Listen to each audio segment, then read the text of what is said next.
नमस्कार. शासन जरा युट्यूब चॅनलवर सर्वांचं खूप खूप स्वागत आहे. तर आताची सर्वात मोठी बातमी म्हणजे राज्य सरकारी कर्मचाऱ्यांसाठी आली मोठी बातमी. राज्य मंत्रिमंडळ बैठकीतील मोठे निर्णय त्या संदर्भात एपिसोडच्या माध्यमातून संपूर्ण अपडेट आता बना आहोत. त्यापूर्वी जर आपण चॅनल नवीन असेल चॅनल सबस्क्राईब करायला जेव्हा चुकला आजच्या नवीन अपडेट सहित समजायला सुरू करूया.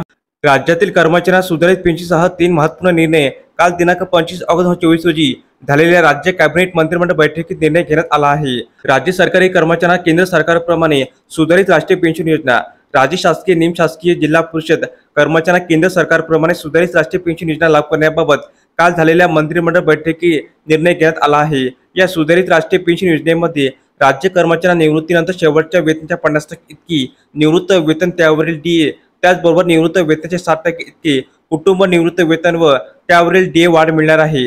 सदर सुधारित राष्ट्रीय पेन्शन योजना म्हणजेच एनपीएस धारक कर्मचाऱ्यांना दिनांक 1 मार्च 2024 पासून लागू करण्याचा निर्णय घेण्यात आला आहे. एनपीएस योजना लागू असलेल्यापैकी जे सेवानिवृत्त झाले आहे अशांना दिनांक 29 फेब्रुवारी 2024 पर्यंतच्या कालावधीतील सदर पेन्शन प्रणाली अंतर्गत वार्षिक मधील लाभ लागू करण्यात येणार आहे. सदर निवृत्त वेतन धारकांना देखील सुधारित निवृत्त वेतन व एनपीएस योजनेचा विकल्प द्यावा लागणार आहे. सदर योजनेअंतर्गत त्यांच्या संचित निधीमधून प्राप्त झालेल्या 60% इतकी परताव्याची रक्कम ही शासनाकडे भरणा करणे अनिवार्य असणार आहे.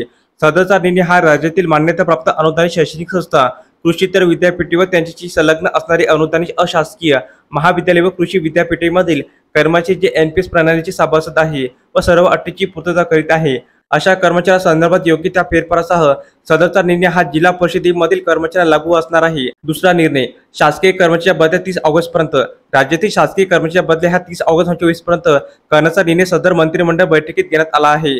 त्याकरता शासकीय कर्मचाऱ्यांच्या बदल्याची विनिमय व शासकीय कर्तव्य पार पाडताना होणाऱ्या विलंबास प्रतिबंध नियम 2005 मध्ये सुधारणा करण्यात येणार आहे. तिसरा निर्णय, गटप्रवर्तकांच्या मानधनामध्ये वाढ. राज्यातील आरोग्य विभाग अंतर्गत कार्यरत गटप्रवर्तकांच्या मानधनामध्ये 4,000 रुपयाची वाढ करण्यात आलेली आहे. गटप्रवर्तकांना क्षेत्रीय भेटी तसेच आशावरील पर्यवेक्षकाच्या दृष्टीने दौरे करावे लागतात. यामुळे गटप्रवर्तकांच्या मानधनामध्ये वाढ करण्याचा राज्य शासनाने मोठा निर्णय घेतला आहे. तर अशा प्रकारे राज्य सरकारी कर्मचारी संदर्भात अतिशय महत्त्वपूर्ण अपडेट या एपिसोडच्या माध्यमातून आपण पाहिला आहे. तर हा व्हिडिओ आपल्याला आवडला असेल तर चॅनलला नक्की सबस्क्राईब करा, लाईक करा, कमेंट करा आणि असेच नवनवीन अपडेट मिळण्यासाठी शासन युट्यूब चॅनलला सबस्क्राईब करायला अजिबात चुका. धन्यवाद.